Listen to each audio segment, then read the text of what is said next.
గురువర్యులు ప్రతి ఒక్కరికి నా సొంతమే అన్నట్లు అనిపిస్తుందా?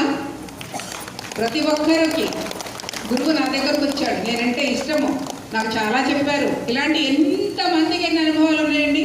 ప్రతి ఒక్కరికి గురువు అంటే అంటే ప్రతి ఒక్కరిలో కృష్ణుడు ఎలా అయితే అందరినీ మైమరిపించారో అదేవిధంగా మనందరినీ పిఎస్ఎస్ మూమెంట్లో ప్రతి ఒక్క ధ్యానిని నా సొంతం పర్రిజీ, నా సొంతం నా కృష్ణుడు అనే భావన కలిగించారా లేదా?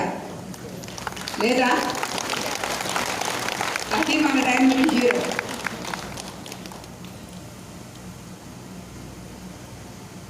సో ఈరోజు మన గురువర్యులు జన్మదినం కాబట్టి ఆయన జన్మదినం కాదు, ఆయన ఎప్పుడు నా జన్మదినం అని ఏనాడు చెప్పరు, మనందరి జన్మదినమే చెప్తారు.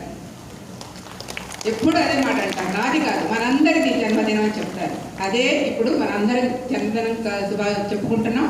మరి ఆయన గురించి 2 విషయాలు ఇందాక జగద్రాజు గారు కొన్ని విషయాలు చెప్పారు. నిజంగానే కొన్ని తెలియని ఉంటాయి కదా.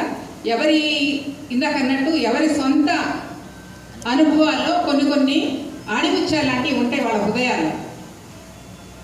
అది మనం ఈరోజు చెప్పుకోవచ్చు, టైం లేదు కాబట్టి 1, 2. సో నాకు బాగా అనిపించింది ఏంటంటే, సరే ఆయన ధ్యానం నేర్పించారు, మనకి అన్నీ నేర్పించారు, జ్ఞానము. ఆయన ఒక పెద్ద అఖండ జ్ఞానభాండాగారు, అంటే బహుశా చెప్పాలంటే కదిలే జ్ఞానభాండాగారు, ఒక ఎన్సైక్లోపీడియా. కదిలొస్తూ ఉంటే ఆయనది ఒక అక్షయ పాత్ర.